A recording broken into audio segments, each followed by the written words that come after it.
방송에서 제공하는 투자 정보는 투자 판단에 대한 조언입니다. 방송에서 제공하는 주식의 가치, 가격 상승 및 가격 하락에 대해서는 방송사에서 보장하지 않습니다. 이 시각 헤드라인 뉴스입니다. 국내 증시가 상승 잔으로 시작해 견조한 오름세를 여전히 유지하고 있습니다. 삼성전자와 SK하이닉스 등 우량주들이 강세 흐름을 보이고 있습니다. 일본 정부가 이르면 7일 도쿄 등을 대상으로 긴급사태를 선언하고 역대 최대 규모의 경제 대책을 내놓을 전망입니다. 아베 총리는 긴급사태에 해당하는 지역과 기간을 정할 수 있는데 지역은 도쿄와 오사카, 효고현이 거론됩니다. 한국은행이 중앙은행 디지털 화폐 발행에 대비하기 위해 파일럿 테스트를 추진한다고 밝혔습니다. 중국과 스웨덴 등 세계 각국에서 CBDC 발행 경쟁이 불붙자 관련 연구에 보다 속도를 내는 것으로 풀이됩니다. 국내 주요 항공사들의 1분기 예상 실적이 지난해 같은 기간에 비해 큰 폭으로 줄어들었습니다. 코로나19 확산으로 여행 수요가 급감하며 직격탄을 맞고 있는 것으로 분석됩니다.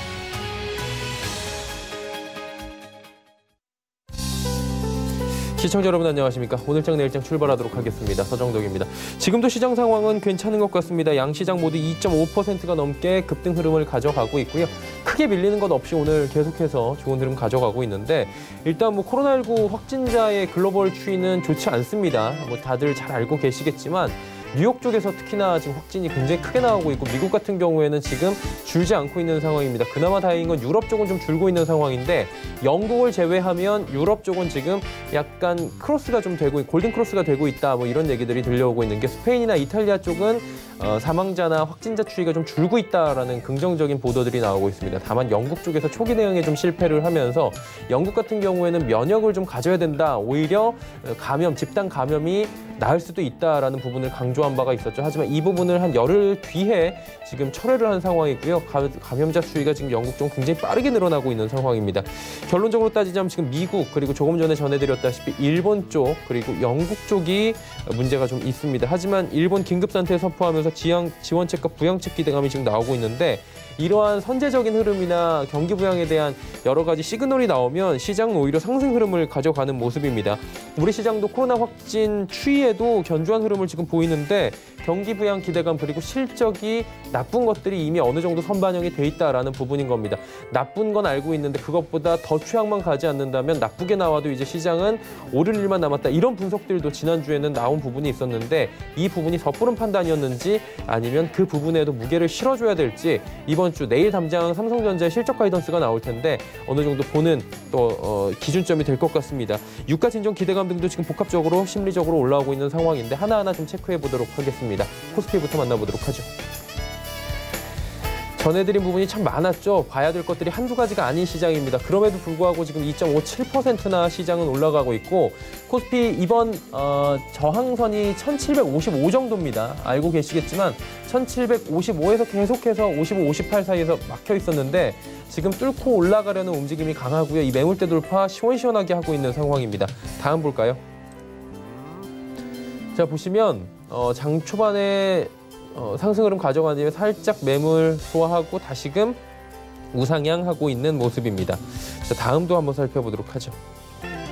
오늘은 기관의 날입니다. 기관이 전주체가 지금 매수를 합니다. 그것도 강하게 좀 들어오면서 외국인의 매도세는 조금 진정이 됐습니다. 지난주에 비하면 좀 나아진 거고요. 개인들이 오랜만에 매도를 좀 하고 있는데 찾아봤더니 개인들은 9거래일 만에 매도 전환하는 모습을 보이고요. 9거래일 이전에도 하루만 매도했고 계속해서 또 매수를 한 모습들이 있었기 때문에 최근 시장에서 개인의 매도는 참 보기 힘든 날이다라고 보여질 정도입니다. 근데 지금 시장이 워낙에 좀 불안감이 엄습하고 있는 상황이어서 개인들은 일단은 차익 실현 혹은 그동안에 좀 고생하던 물량들 청산하는 모습들도 포착이 되고요. 다음 보도록 하겠습니다. 삼성전자 잘 달리니까 시장 잘 가죠. SK하이닉스 삼성전자 8만 원, 4만 8천 원대 돌파합니다. 삼성바이오로직스 올라가는 가운데 네이버가 지난주에 다른 종목들 좀 주춤주춤할 때 큰 폭으로 올라온 부분이 있었습니다. 20% 가까이 올라왔기 때문에 15% 정도네요. 올라왔기 때문에 네이버 같은 경우에는 오늘 살짝 차익 실현 매물 나오는데 힘이 없는 건 아닙니다. 지금 네이버 유일하게 지금 한 호가 정도 내려가고 있고요. 다음 볼까요?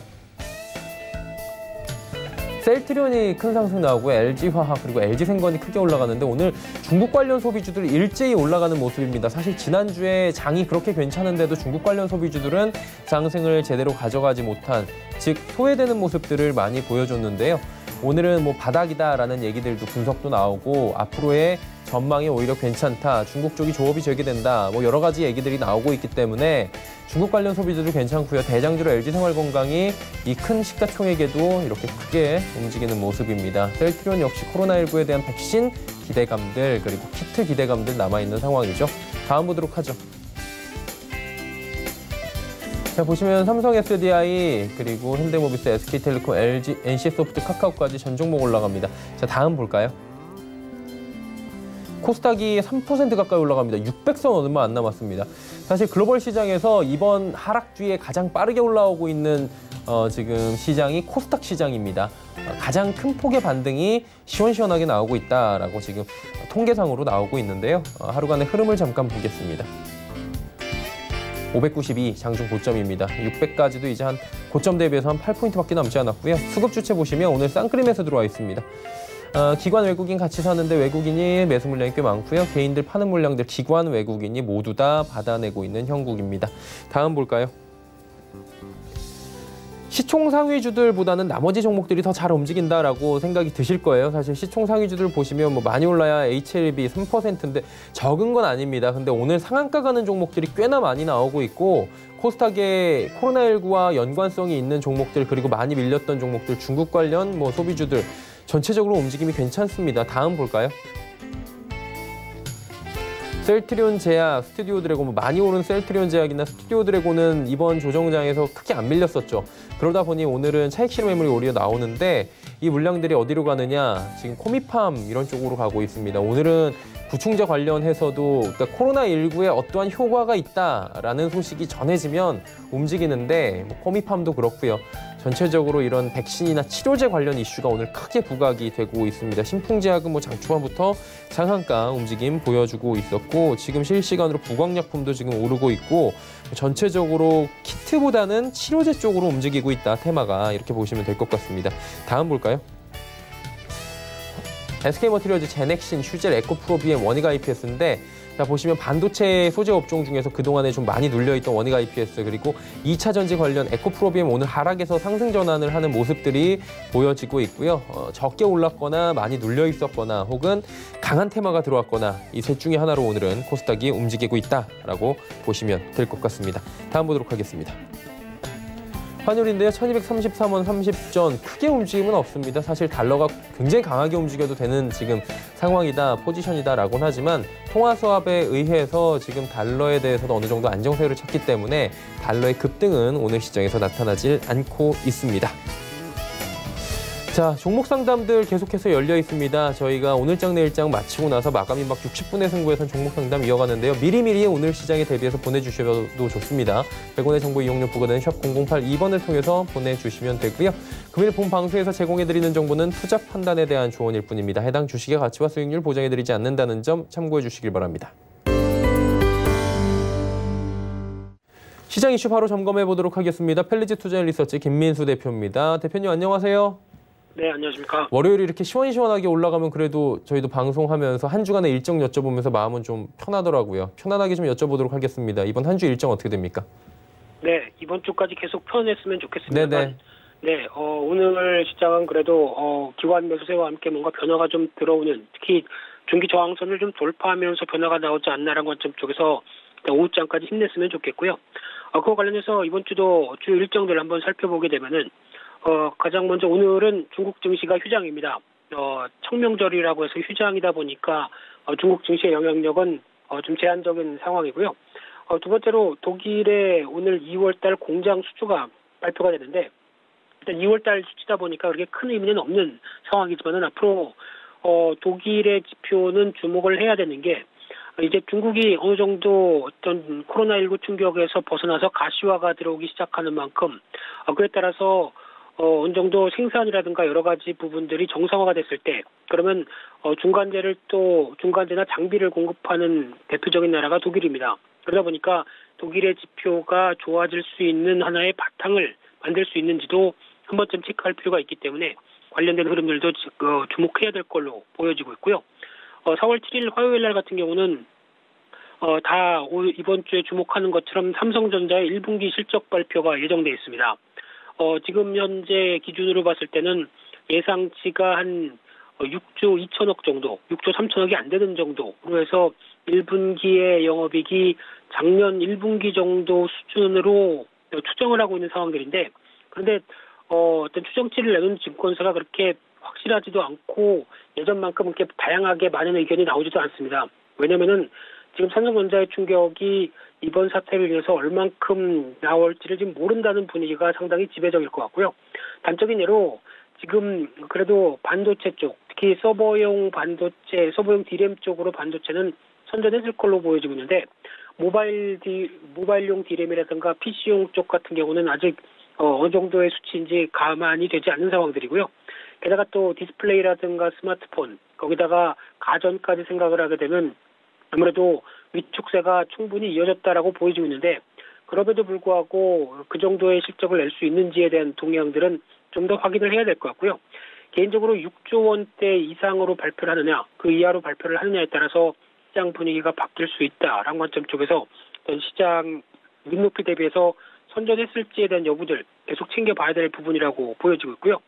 또한 두 번째로 미국의 에너지 정보청 EIA에서 단기 에너지 보고서에 대한 흐름들을 발표합니다. 일단 오페크 플러스가 4월 9일로 화상회의를 통해서 이제 추가적인 감산으로 유가를 원유를 감산을 할지를 결정을 할 단계로 보여지고 있는데, 일단 회의를 한다는 것 자체로도 감산 의지가 있지 않을까라고 보여지고 있는 가운데, 지금 말씀드렸던 부분들은 공급 측면이죠.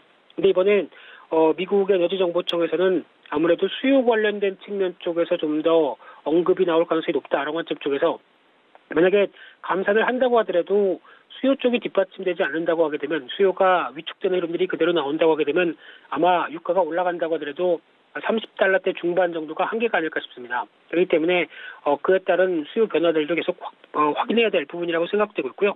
또 마찬가지로 독일의 2월달 산업 생산이 이날 같이 발표가 되는데, 앞서 말씀드린 것처럼 어떤 공장 수주와 산업 생산 모두 연결해서 봐야 될 지표라고 보여지고 있고요. 4월 8일 날 수요일 날 같은 경우는 드디어 중국에서 후베이성 우한시의 봉쇄가 해제가 될 예정입니다. 그렇게 되면은 이제 중국이 좀 더 자신감 있게 어느 정도 쉽게 말씀드리면 코로나19 사태에서 잠정적으로 우리는 벗어났다라고 선언할 수 있는 기반이죠. 좀 얄밉지만 진원지인데 먼저 탈출한다라는 쪽에서 봤을 땐 좀 얄밉긴 합니다만, 그래도 세계 경제, 세계 공장이라고 불리는 중국이 이런 쪽으로 변화가 들어온다라고 하게 되면 그래도 그나마 기대감이 좀 높다고 봐야 될 것 같고요. 그런 차원으로 봤었을 때 아마 그러면 조만간에 중국의 양회가 열릴 걸로 보여집니다. 3월 달에 해야 됐었을 양회를 4월 달로 넘기면서 지금 중국의 재정 정책과 관련된 경기 부양책이 강화될 가능성이 높지 않을까라고 바라보게 되면 이에 따른 변화도 기대를 해봐야 될 수준이라고 봐야 될 것 같고요. 또는 두 번째로 OECD 경기선행지수가 공개가 될 예정인데, OECD 경기선행지수 지난 흐름들까지 보게 되면은 중국의 저점을 중국이 먼저 턴하면서 글로벌 경기가 이제 회복된다는 관점을 작년 말부터 뚜렷이 보여줬다가 이번 코로나19 사태를 맞이한 거죠. 그래서 OECD 홈페이지를 가봤더니 당분간 관련된 지수를 공개 안 합니다라고 영어로 써 있었습니다. 그렇다는 얘기는 일단 OECD 자체도 이번에 충격이나 타격이 얼만큼 이어져서 그에 따른 앞으로의 선행지수의 흐름들을 파악하기는 시간이 걸린다라고 봐야 될 것 같고요. 그럼에도 불구하고 이번에 발표를 하면서 어느 정도 가이드라인이 제시한다라고 하게 되면 그에 따른 흐름들도 확인해야 될 걸로 보여지고 있고요. 세 번째로 미국의 FOMC 의사록이 공개가 될 예정인데, 이 부분은 아마 FOMC 쪽에서, 그러니까 연준의 입장 쪽에서는 지금 분위기로 보게 되면 일단 우리는 할 만큼 다 했다. 그렇다고 마이너스 금리까지 갈 상황은 아니다. 게다가 충분히 유동성 공급했고 할 수 있을 만큼 이제 회사채 매입까지도 언급하고 또 보증까지, 정부 보증까지 나오고 있는 상황 쪽에서 우리는 할 만큼 했다는 의견들을 충분히 피력할 걸로 보여지고 있고요. 그 대신 추가로 경기를 돌리기 위해서는 트럼프 행정부의 재정 정책이 중요하다는 관련된 언급들이 조금 더 나오지 않을까로 기대를 하고 있는데, 그에 따른 어떤 앞으로 연준의 입장들도 체크를 해야 될 것 같고요. 또 하나 중요한 실적 발표 쪽에서 델타항공이 실적 발표합니다. 항공사들의 실적이 상당히 충격을 받았을 걸로 보여지고 있는 만큼 이번 실적 부분들, 물론 수치 자체보다는 앞으로의 전망이 중요할 것 같습니다. 특히 충격을 받았어도 지금 우리는 이 정도의 현금을 보유하고 있고 이 난관을 해결할 수 있겠다라는 다음 분기나 앞으로의 전망들을 보여준다고 한다면 그나마 나을 텐데 아마 좀 어렵게 코멘트가 나온다라고 하게 되면 그에 따른 글로벌 항공주나 여행업계 모두 다 영향을 끼칠 걸로 보여지고 있고요. 4월 9일 목요일 날 같은 경우는 한국의 옵션 만기일 그리고 한국은행의 금통위 결정이 있는데 금통위 결정은 큰 의미는 없을 것 같고요. 특히 옵션 만기일 쪽과 관련돼서 변동성이 커질 가능성들 대표적으로 지금까지 외국인들이 주식은 매도하면서 선물은 매수했습니다. 그런데 지금 그 선물 매수 포지션을 어떻게 대응하느냐에 따라서 이날 관련된 변동성도 커질 수 있다는 점 염두하셨으면 좋겠고요. 그 밖에 미국의 중요한 지표 쪽에서 3월 생산자 소비자 물가지수 그리고 4월 미시간대 소비자 신뢰지수가 발표될 예정인데 소비 관련된 쪽의 변화 지난달부터 빠르게 내려가고 있죠. 그런 쪽에서 이번도 안 좋을 것이다라는 관점 쪽에서 얼만큼 안 좋으냐 이 부분도 체크해야 될 것 같고요. 마찬가지로 미국의 주간 신규 수렵 수당 청구 건수도 지난주에 300만 건 그리고 지난주에 600만 건 이번 주에는 1000만 건이 넘지 않겠느냐라고 부정적으로 보고 있는 입장 쪽에서 조금 더 지켜봐야 될 부분들이고요. 마지막으로 4월 10일 금요일 같은 경우는 미국과 유럽이 부활절을 앞두고 굿 프라이데이로 휴장입니다. 그런데 이제 중국의 3월 생산자 물가지수가 발표되면서 마찬가지로 중국의 전반적인 생산 활동이 제대로 돌아가는지 그리고 그에 따른 여러 가지 물가 수준의 변화 체크를 해야 될 것 같고요. 게다가 또 이날 북한의 최고인민회의가 열릴 걸로 보여지고 있는데 북한의 헌법과 같은 의결기구죠. 그런 관점 쪽에서 북한의 어떤 대응이나 행동이 변화가 되는지도 한 번쯤 체크할 필요가 있다. 이렇게 말씀드리겠습니다. 자, 그렇다면 이번 주 투자 전략들 정리를 한번 해봐야 될 것 같아요. 어떤 전략들이 필요하다고 보십니까? 네, 장 초반은 좋다고 하더라도 예. 어떤 이번 주 초는 분위기가 나쁘지 않다고 하더라도 지금 계속 확인해야 될 게 경제 지표 그리고 또 이제 기업 실적 본격적인 1분기의 기업 실적 발표 구간이죠. 그러다 보니까 그에 따른 시장의 충격을 확인하는 구간이다라고 정리를 해야 될 것 같고요. 그러다 보니까 일단 지금은 어느 정도 완만한 흐름들로 이어가고 있는 확진자와 관련돼서 중국 이후로 한국 그리고 그에 따른 이탈리아가 살짝 변화가 나오기 시작하는 것 같은데요. 그런 쪽에서 아무래도 기대감은 높여지고 있는 상황이긴 하지만은 일단 무엇보다 앞서 말씀드린 것처럼 여전히 충격은 벌어져 있는 상황 쪽에서 이를 수습해가는 여러 가지 정보들의 노력들 이 부분이 계속 부각돼야 될 것 같고요. 따라서 앞서 말씀드린 것처럼 주 중반 이후에 변동성이 늘어날 가능성이 높다는 점들 그리고 또 유가의 변수들 환율도 다시 적어도 1220원대 밑으로 내려와서 안정을 받는 모습들 좀 더 체크를 할 부분이라고 봐야 될 것 같고요. 특히 오늘 1750선이 돌파한 만큼 단단한 지지권으로 만들면서 추가적인 상승 턴을 만들어가는지 여부들도 중요할 걸로 보여지고 있는데 이 부분이 재차 이탈하거나 수급이 안 좋아지면서 하방 압력을 받는다라고 하게 되면 또 시장에 대한 우려감이 높아질 수 있다는 점도 염두를 하셨으면 좋겠고요. 따라서 아직까지는 확인하는 구간 같습니다. 그렇기 때문에 기존에 있던 종목들 그리고 꾸리고 나갔던 종목들 중심으로만 한정적으로 대응하면서 시장 분위기를 보자. 이번 주는 그렇게 말씀드리고 싶습니다. 예, 이번 주 전략까지 들어봤고요. 오늘 말씀 여기까지 듣겠습니다. 고맙습니다. 네, 감사합니다. 헬리제 투자 리서치 김민수 대표와 함께했습니다. 이슈 칼럼 바로 이어집니다.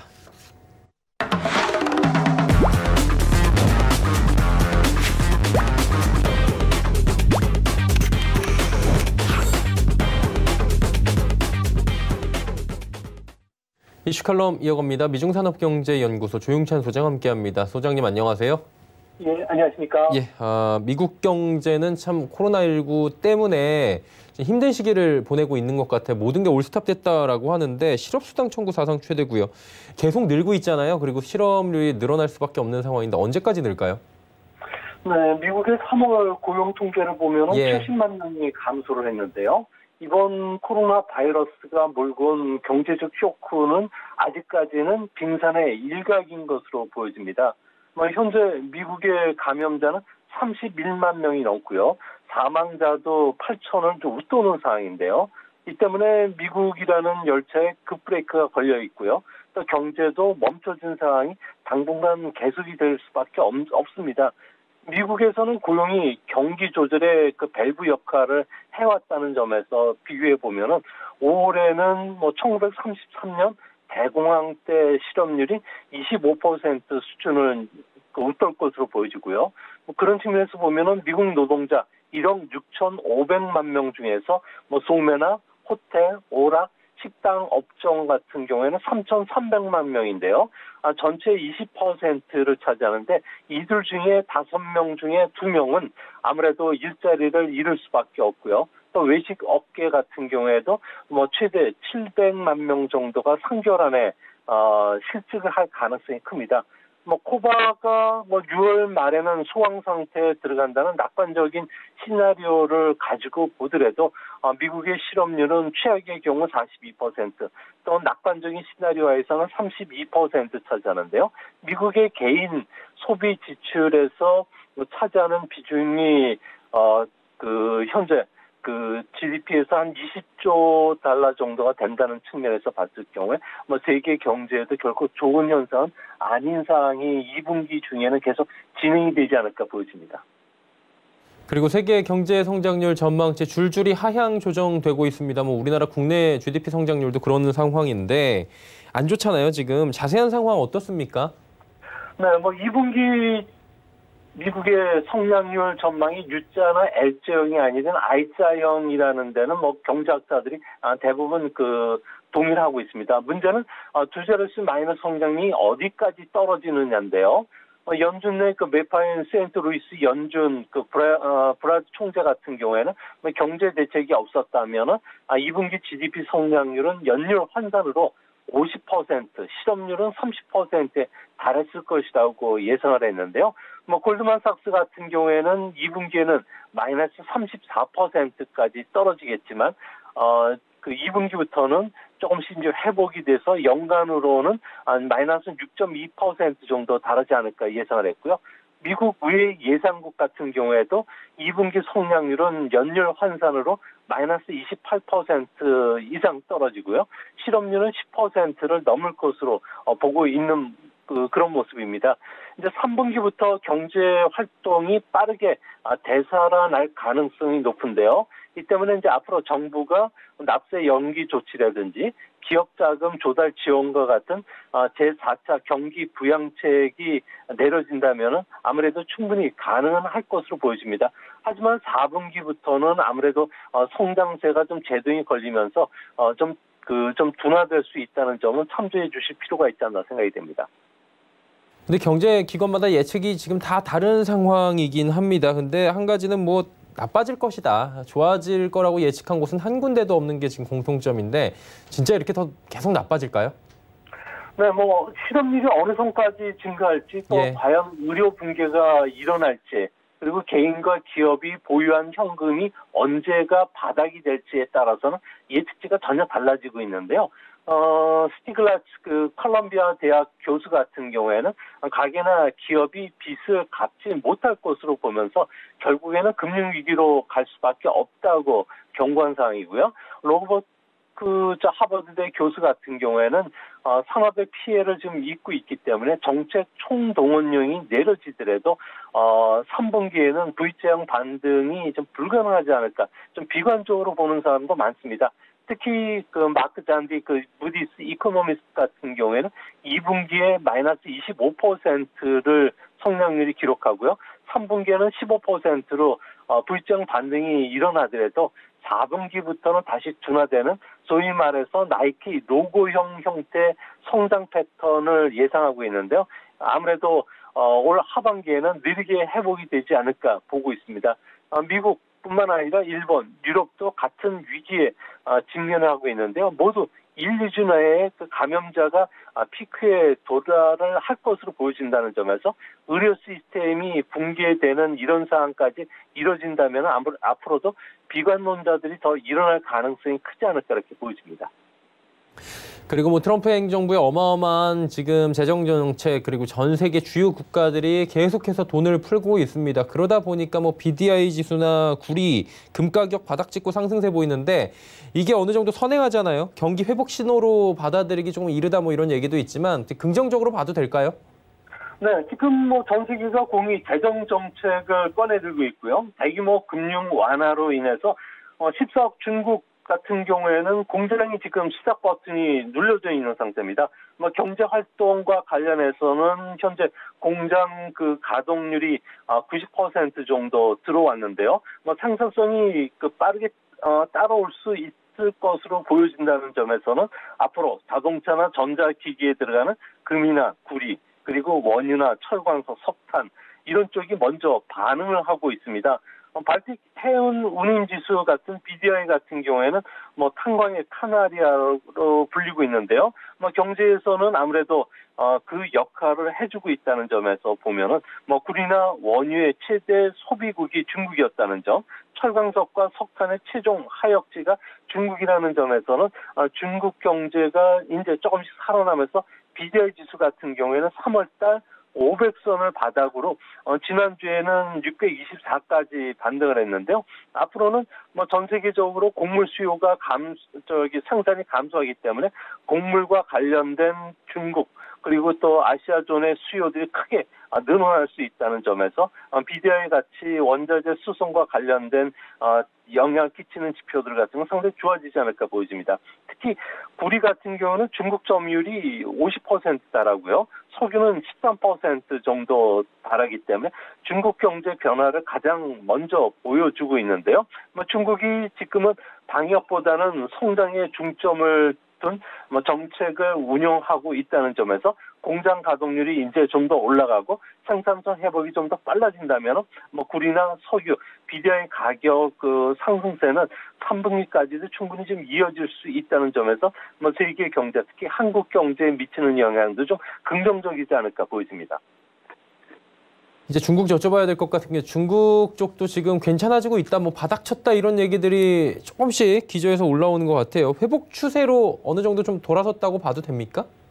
네, 올해 중국의 실질 GDP 성장률은 달에 한 1.5% 전후인데요. 1분기는 아무래도 마이너스 12% 전후로 이제 둔화되겠지만 2분기부터는 마이너스 1% 전후, 그리고 이제 3분기부터는 6%, 4분기는 한 7% 정도 이제 안정되게 올라갈 가능성이 클 것으로 보여집니다. 이제 문제는 중국 같은 경우에도 현재 2억 명의 실업자가 지금 발생한 상황이기 때문에 앞으로 중국 정부는 성장을 위해서 계속적으로 경기 자극 정책을 계속 꺼내들 것으로 예상이 되는데요. 이 때문에 제조업 PMI 같은 경우는 3월 달에 52까지 올라온 것도 이 때문인 것으로 보여집니다. 하지만 서비스업 같은 경우에는 아무래도 후행을 한다는 측면에서는 그렇게 빠르지는 않을 것으로 보여지는데요. 이 때문에 중국 같은 경우는 GDP 대비 재정 적자 비율을 3% 이상 높이면서 인프라 투자 확대뿐만 아니라 특별 채권 발행이라든지 대규모 감세, 그리고 자동차 교체나 스마트 가전과 관련된 여러 가지 보조금 정책들을 계속 펼칠 것으로 보여진다는 점에서 중국 경제가 좀 좋아진다면 우리 경제 같은 경우에는 상대적으로 상당히 좀 반사 이익을 볼 수가 있고요. 또 이거와 관련해서 중국의 발전용 석탄 소비량들이 좀 늘어나고 있다는 측면에서 우리나라와 관련된 미세먼지가 조금씩 늘어난다는 점은 중국 경제가 제대로 작동되고 있다는 것을 보여주는 신호로 여기셔도 될 것으로 생각이 됩니다. 그리고 언론에서 보면 지금 도쿄가 곧 제2의 우한 이런 얘기가 나오고 있습니다. 뉴욕이나 우한처럼 지금 번질 것이다라는 건데 그래서는 안 되는 것이지만 이게 번지면 안 좋은 거잖아요. 그럼에도 불구하고 외신들은 계속해서 경고음을 보내고 있습니다. 이유가 있는 것 같은데 어떻게 보십니까? 네, 지금 일본 내 코로나 바이러스 감염자들 같은 경우에는 하루에 368명 정도가 늘어날 정도 아주 폭발적으로 늘어나고 있고요. 도쿄 같은 경우가 가장 심각하다고 합니다. 외신들 같은 경우에는 아무래도 일본의 사회적 특성 때문에 위험성이 다른 나라보다 더 높다고 보고 있는데요. 일본에서는 직장 문화가 재택 근무를 상당히 기피하는 문화라고 합니다. 혼다나 도요타, 닛산 같은 대기업 같은 경우에는 재택 근무를 직원들한테 요청을 했지만 아무래도 스마트워치 정보 데이터를 기반으로 해서 분석해 보면은 평소보다 한 9% 정도 감소했을 뿐 계속 사람들이 이동을 하고 있다는 거죠. 뉴욕 같은 경우에는 46%, 파리 63%, 런던이 62% 정도 이동이 줄었던 거에 비교하면은 아무래도 지하철을 타고 1시간 넘게 출퇴근하는 일본 같은 경우에는 밀폐되고 밀접한 직장 환경까지 겸해지면서 도쿄시에서 근무하는 20대에서 40대 감염자들 같은 경우는 최근 일주일간 3.4배 정도 감염자가 폭발적으로 증가했다고 합니다.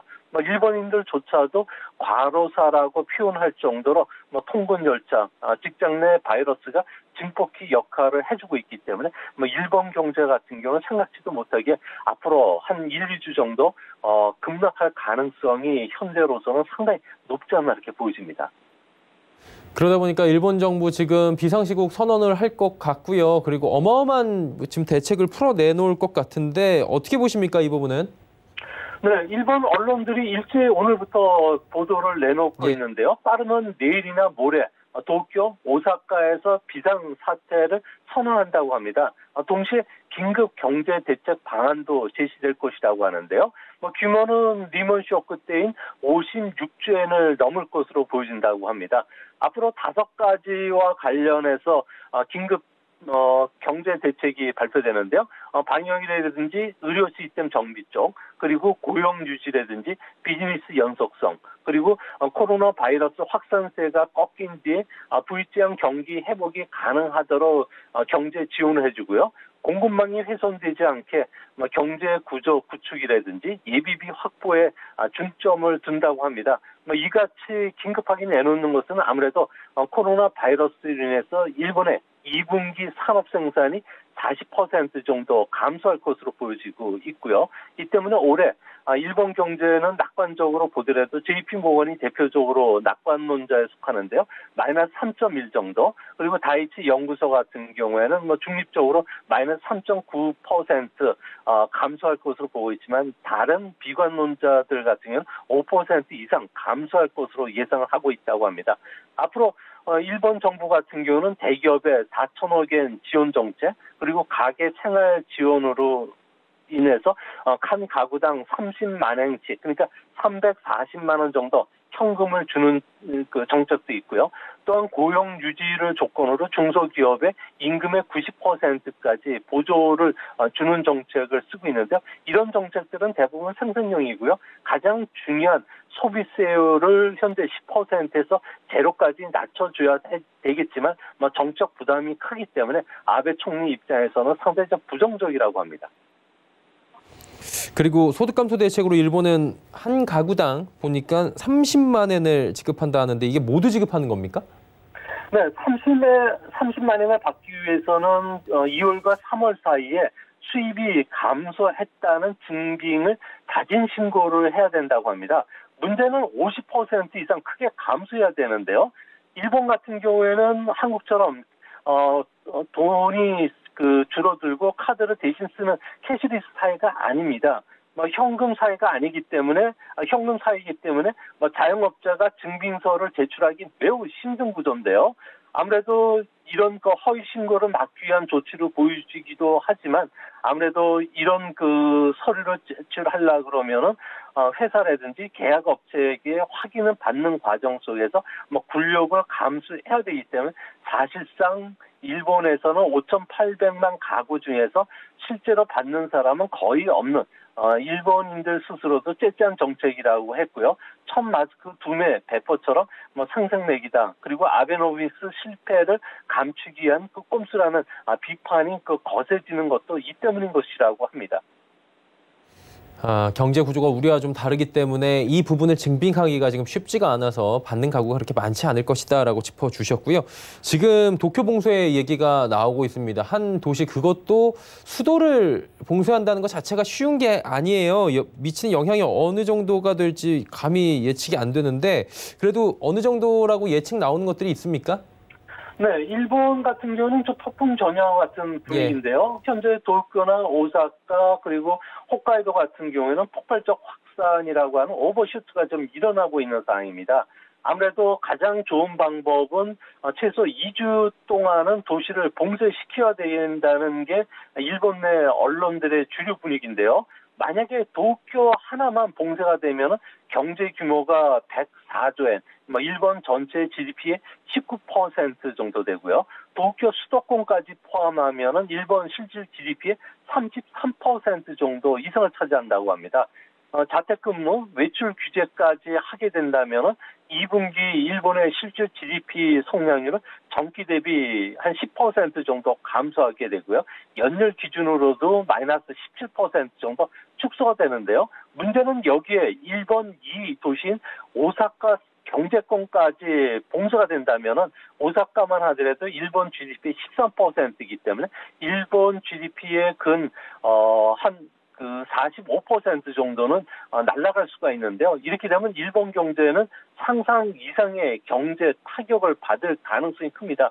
이렇게 되면 일본 같은 경우에는 올림픽과 관련해서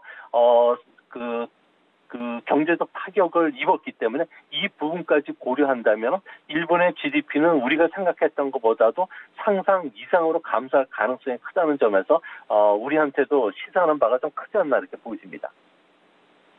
이제 국제유가 여쭤보도록 하겠습니다. 지금 폭등을 또 다시 하고 있는 상황입니다. 20달러 선까지 WTI가 내려왔다가 지금 뭐 한 10달러 가까이 올라오는 상황인데 어떻게 보세요? 제자리로 좀 찾아가는 게 지금 보이는 겁니까?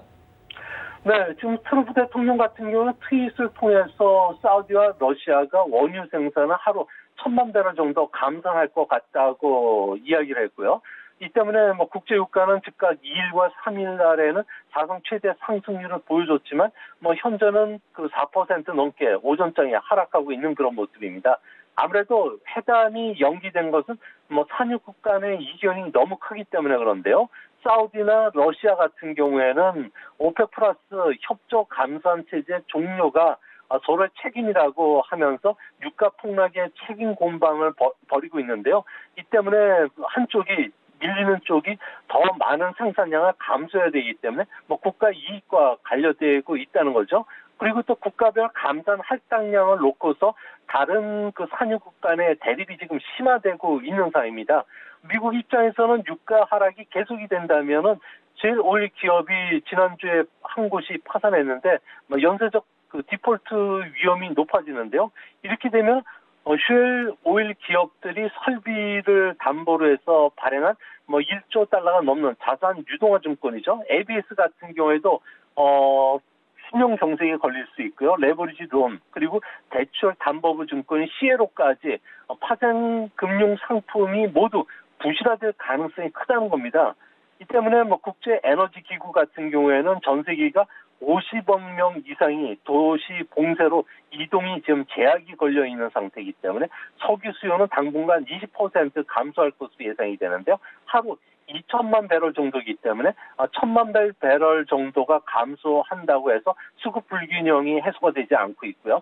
미국이 비축률을 50만 배럴 정도 계속 비축을 한다고 하더라도 세 발의 피기 때문에 수급 환경은 이래나 저래나 상당히 어렵다는 점에서 당분간 국제 유가는 널뛰기 모습을 보이면서 20달러에서 30달러 선 상에서 움직이지 않을까 보여집니다.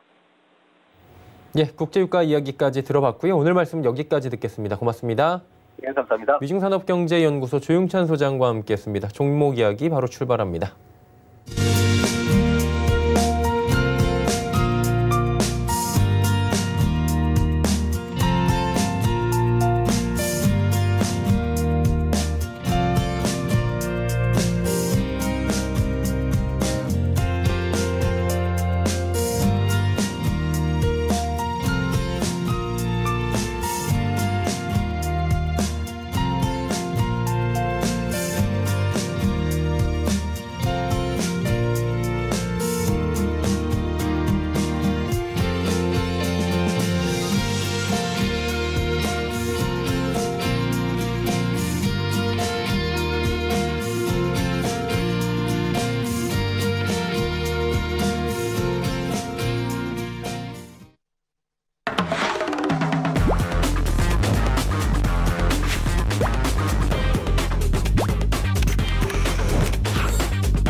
종목 이야기 바로 출발하도록 하겠습니다. 벤자민 투자연구소 신일섭 소장 연결돼 있습니다. 어서 오세요. 네, 안녕하세요. 시장이 계속 괜찮네요. 지금 뭐 코스닥 같은 경우에는 말 그대로 또 급등세 연출하고 있고 코스피도 지금 3%가 넘게 올라가고 있습니다. 괜찮은 시장 상황 속에서 어떤 종목 보면 괜찮을지 짚어주시죠. 네, 지금 뭐 사회 전 구성원들이 사회적 거리두기 운동으로 노력을 하고 있는 가운데 사실은 뭐 안 지켜진다는 얘기도 지금 많이 있긴 합니다. 워낙 뭐 꽃이 아름답고 날씨가 지금 따뜻하다 보니까 사람들이 그동안 너무나 지쳐 있잖아요. 뭐 그거는 이해는 가는데 이제 사회적 거리 운동을 전반적으로 지금 시행을 하고 있는데 그 와중에 이제 뭐 답답함을 풀어주는 건 아무래도 뭐 주식의 수익이 아닌가. 그래서 집에 뭐 집콕이라고 해서 우리가 좀 답답한 사람들이 많이 있잖아요. 근데 집콕을 하면서 주식을 해서 수익을 봤다면은 사실 지금은 조금 그 위안이 될 수도 있는 상황인 것 같아요. 좀 아이러니하게도 코로나 바이러스의 확산은 전 세계의 속도는 뭐 그렇게 빨리 줄어들지는 않는 것 같아요. 그리고 지금 우리나라가 뭐 50명 미만으로 확진자가 줄어들었다고는 하지만 지금 뭐 제가 음모론을 가지고 그냥 평생을 사는 건 너무 피곤한 일이라 뭐 음모론을 제가 스스로 만들고 이러진 않고 제가 뭐 영향력도 없고 그런데 음모론을 제기하는 사람들 입장에서는 뭐 그런 얘기도 있더라고요. 뭐 지금 확진자의 숫자가 정말 뭐 그 믿을만 하냐 뭐 이런 쪽도 있어요. 정부를 반대하시는 분들이. 그래서 그런 거를 제외하더라도 세계로 눈을 돌려보면은 지금 오히려 확산이 더 되고 있고 미국은 이제서야 마스크를 이게 좀 처음부터 인식이 잘못됐는데 그렇죠. 마스크를 끼신 분들에게 약간 그 뭐 문제가 있는 사람으로 취급을 했었잖아요. 뭐 마스크를 낀 사람은 장애인이라던가 그러더니 이제 큰일 난 거예요, 이제 스스로. 그래서 마스크를 끼시고 뭐 이러고 있는데 그러니까 뭐 이런 혼란스러운 과정 속에서 주식시장에서는 엄청나게 많은 테마들이 탄생을 했어요. 지금 보면은 오늘 같은 경우는 신풍제약, 그렇죠? 신풍제약이라는 회사는 말라리아 그 치료제를 갖고 있는데 그러니까 우리가 제일 빨리 치료할 수 있는 지금 방법은 두 가지인 것 같아요. 혈장 치료제라고 영화에 많이 나와요. 월드워 Z라던가 컨테이전이라던가 이런 영화 많이 좋아하시죠? 거기서 이겨낸 사람 있잖아요. 바이러스를 이겨낸 사람의 피 중에 혈장을 추출해내요. 그걸로 환자에게 주입을 해서 살려내는 거예요. 근데 이제 그거의 문제는 뭐냐면 그 이겨낸 사람이 한두 명밖에 없을 거 아니에요. 그 사람들한테 뽑아낼 수 있는 혈장의 양은 너무나 미미하기 때문에 수많은 사람을 치료할 수 없다는 거죠. 그러니까 그 두 번째 방법은 뭐냐? 에볼라 바이러스 치료제, 말라리아 치료제, 기존에 나와 있던 것들 중에서 여기 코로나 바이러스 19에도 적용이 된다면 그거를 뭐 전임상, 임상 이 단계를 생략을 하고 바로 적응증 추가를 해가지고 쓰는 거죠. 그러니까 지금 오늘 같은 경우에 코스닥의 제일바이오는 구충제가 또 나왔어요. 그러니까 이제 하도 이렇게 나오다 보니까 제가 봄, 가을에 예전에 어렸을 때는 뭐 엉덩이가 간지러울 때 구충제를 먹었었는데 이걸 다시 열심히 먹어야 되는 게 아닌가. 저번에는 항암제로 나오더니 이번에 또 코로나19 바이러스 치료제로 지금 부각이 되는 뭐 요소가 나왔더라고요. 근데 어쨌든 구충제 때문에 떴는데 제 첫 번째 종목은 고려제약이에요. 이거는 면역 증강제 저번에 설명을 드렸는데 이거는 사실 좀 더 나가는 거예요. 생각의 뿌리가 더 나가는 거죠. 신풍제약 그리고 제일바이오 이거는 이제 치료제나 백신에 관련된 거고 그 다음에는 면역을 스스로 길러서 평상시에 면역을 강하게 해서 감기도 안 걸리고 독감도 안 걸리고 뭐 코로나19 바이러스에도 강한 몸을 만드는 거예요. 이거는 그렇기 때문에 이거는 좀 장시간이 필요해요. 한 번에 치료제로 효과가 있는 게 아니라 꾸준히 계속 먹는 거죠.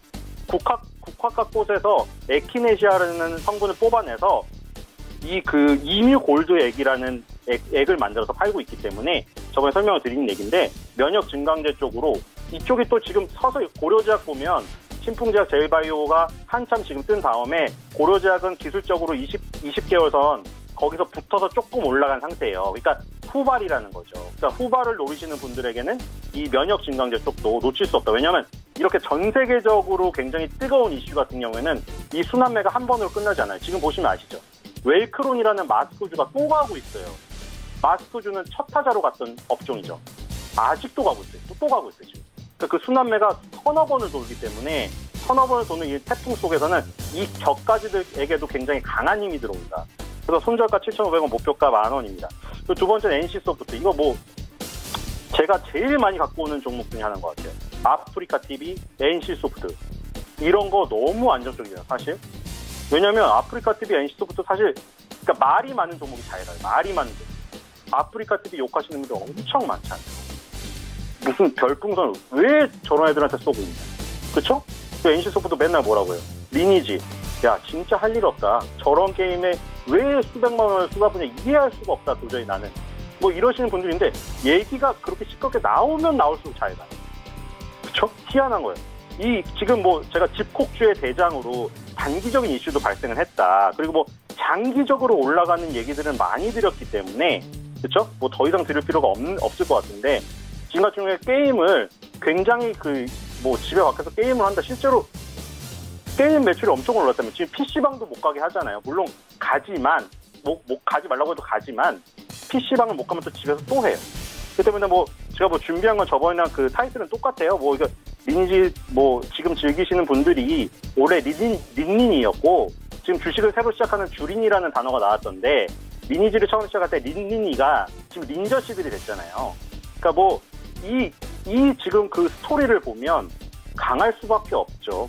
여기 안에서 같이 뭐 공성전도 하고 뭐 실제로 친목도 도모하고 연인관계로도 발전이 되고 그만큼 이 게임이 끈끈하게 유지를 시킬 수 있는 어떤 스테디셀러의 매력을 갖고 있다는 거죠. 리니지가 그래서 제가 보기에는 지금 이제 시작하는 또 리니지 시작하는 사람들 있잖아요. 2M, 뭐 M 이런 거 청소년들이 저는 제 생각에 30, 40대까지 이거 할 것 같아요. 그리고 그분들이 30, 40대까지 만약 리니지 주식을 지금 사서 갖고 있다. 저는 지금 가격은 정말 다시는 올 수 없는 가격이 아닌가. 뭐 100%는 없습니다. 근데 뭐 그렇게 생각하고 싶고요. 손절가 67만 원, 목표가 80만 원입니다. 세 번째는 메가스터디 교육입니다. 이것도 잘 가고 있죠. 우리가 너무 지금 치료제, 백신, 그쵸? 이쪽이 너무나 강하다 보니까 살짝 또 죽었는데 아까 말씀드렸죠. 웰크론을 보세요. 또 간다니까요. 지금 웰크론이 또 하고 있어요. 첫 번째 타자가. 그러니까 이 교육주도 죽을 수가 없어요. 왜냐면 지금 보세요. 온라인 개강이 대세화가 돼서 이미 뭐 9월 학기제 도입 얘기까지 나오고 지금 이거는 제 생각에는 이건 거의 확정적인 것 같아요. 당분간은 이렇게 뭐 유아들은 뭐 홈스쿨링 해야 되고 초중고생들도 당연히 뭐 이제 발달이 더 되면 이런 거 학습 뭐 EBS도 지금 무료로 뭐 쏜다고 하는데 이런 게 더 강해질 수밖에 없다. 그래서 지금 이게 메가스터디 교육은 아무래도 메가패스라는 거를 히트를 시켜놨잖아요. 아주 싸게 인강을 들을 수 있는. 그러니까 사실 이걸 더 믿을 거예요. 왜냐면 지금 초중고 계약했는데 되게 안 좋은 상황도 많이 발생되고 있잖아요. 계약을 했는데 선생님이랑 뭐 이거 화상으로 교육을 한다고 했는데 기술적으로도 미비한 상태고 준비 시간이 짧았죠.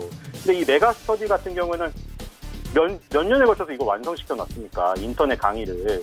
그렇기 때문에 오히려 이런 걸 믿게 돼버릴 수밖에 없죠. 이거는 지금 공교육에서 하는 온라인이 굉장히 좋고 이런다면 집에서 편하게 공부할 수 있겠죠. 근데 지금 상황이 그렇지가 않아요. 시간도 부족하고 기술적으로 완성이 안 된 상태예요. 그러니까 이게 사교육 업체를 더 찾을 수밖에 없어요 지금. 그리고 아까 말한 대로 백신 뭐 이런 것들이 또 주춤거리고 뭐 EDGC 같은 진단 키트주 또 주춤거리고 이 상황에서는 교육주가 또 순환매가 계속 돌아요.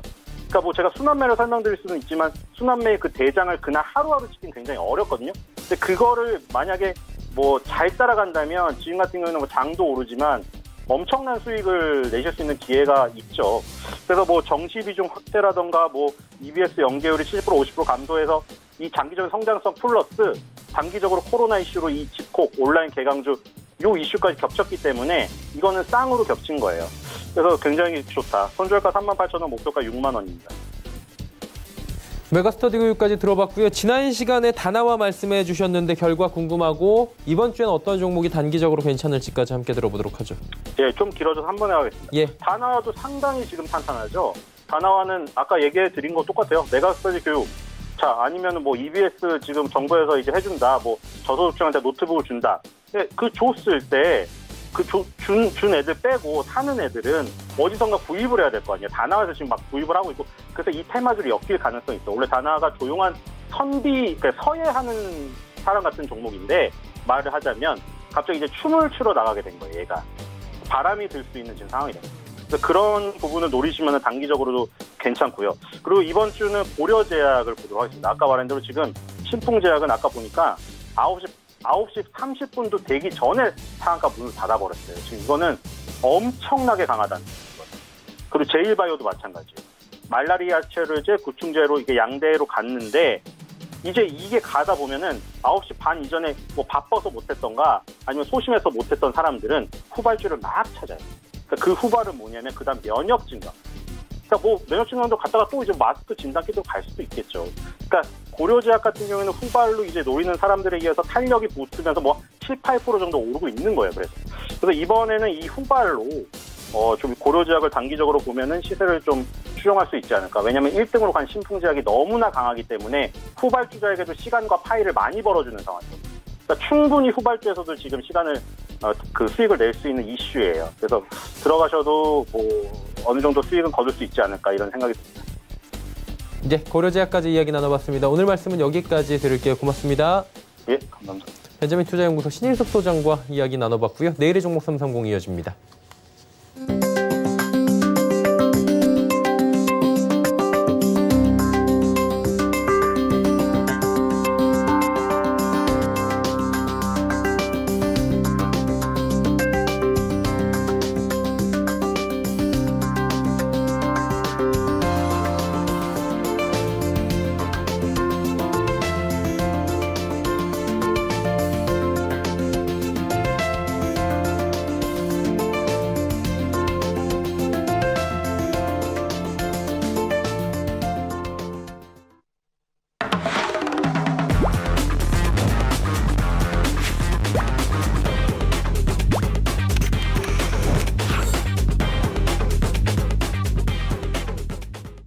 내일의 종목 330 시간입니다. 이지환 멘토와 함께합니다. 어서 오세요. 안녕하세요. 예, 주제부터 살펴보도록 하죠.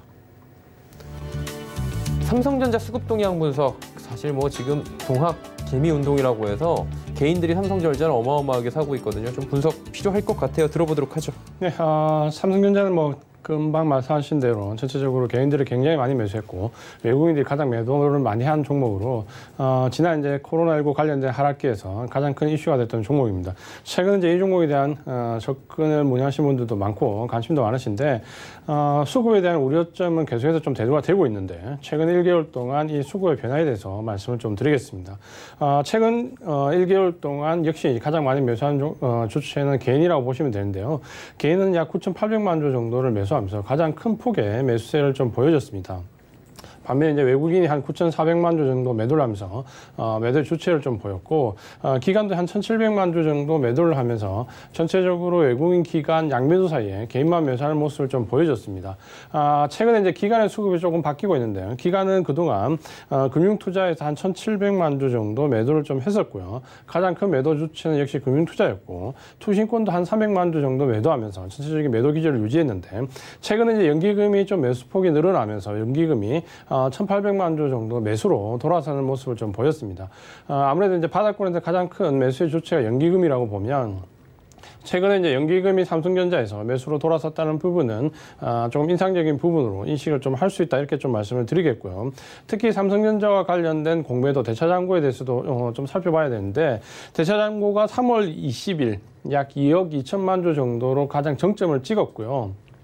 이 이후에 지금 한 6천만 주 정도 감소하면서 4월 3일 기준으로 1억 6,300만 주 정도까지 감소를 했습니다. 삼성전자의 경우에는 다른 종목에 비해서 대차잔고 감소가 좀 늦었는데 대부분 이제 3월 12일 공매도를 금지하면서 대차잔고가 급격히 줄어들었는데 삼성전자는 한 일주일 정도 후발부 뒤쪽으로 좀 넘어가면서 3월 20일 전후에 정점을 찍었는데 최근에는 약 6천만 주 정도 감소하면서 상당한 대차잔고의 감소, 공매도에 쇼커버링이 들어왔다 이렇게 좀 인식을 하시면 되겠고요. 특히 최근 이제 일주일 새 외국인들의 매도세가 감소되는 부분이 좀 인상적인데 지난주에 일주일 동안 외국인들이 약 한 500만 주 정도 매도를 했습니다. 500만 주도 작은 물량은 아니지만 이전의 매도 물량에 비해서는 확연히 좀 줄어들었다. 이 부분은 역시 장기적인 매수세가 좀 유입이 되고 있는 구간에 들어왔다라고 좀 보시면 될 것 같고요. 이 공매도 쇼커버링 물량을 좀 넘어서는 장기 물량들이 조금씩 들어오면서 특히 기간의 매수세가 오늘도 이어지면서 전체적으로 삼성전자 수급이 개인 매수 위주에서 좀 바뀌는 구간에 들어와 있다라고 말씀을 좀 드리겠습니다. 예. 그렇다면 관련 섹터 이야기를 좀 들어보고 싶은데 어떤 이야기 들어볼까요? 네, 특히 삼성전자의 이 공매도 쇼크브링과 최근의 장기 매수세는 1분기 실적과도 좀 연관이 있다라고 보셔야 되는데 코로나19와 관련해서 대다수의 섹터들이 굉장히 어려움을 겪고 있는 가운데 이 삼성전자는 발표된 출하량처럼 1월, 2월, 3월 생각보다는 반도체 출하량이 상당히 괜찮았다는 부분이 있고 물론 이제 휴대폰과 가전에서의 고전이 좀 예상이 되고 있지만 전체적인 컨센서스보다는 실적이 좀 상향되지 않겠냐라는 부분이 예상은 좀 뒤엎고 있고요. 여기 이제 최근에 5G와 관련된 부분 매출액도 기대를 좀 할 수 있기 때문에 결국 이 섹터 내에서 반도체와 5G를 좀 기반으로 해서 관련된 종목들의 상승이 좀 예견되는 부분이 4월 달부터 나올 수 있다라고 말씀을 드리겠습니다. 네, 관련 섹터 이야기까지 나눠봤고요. 오늘 말씀은 여기까지 듣도록 하겠습니다. 고맙습니다. 이지원 멘토와 이야기 나눠봤습니다. 금일폰 방송에서 제공해드린 정보는 투자 판단에 대한 조언이었습니다. 해당 주식의 가치와 수익률 보장해드리지 않는다는 점 참고해 주시길 바랍니다. 저희가 준비한 소식은 여기까지입니다. 잠시 뒤에는 마감 임박 60분의 승부 이어집니다. 채널 고정해 주시길 바랍니다. 고맙습니다.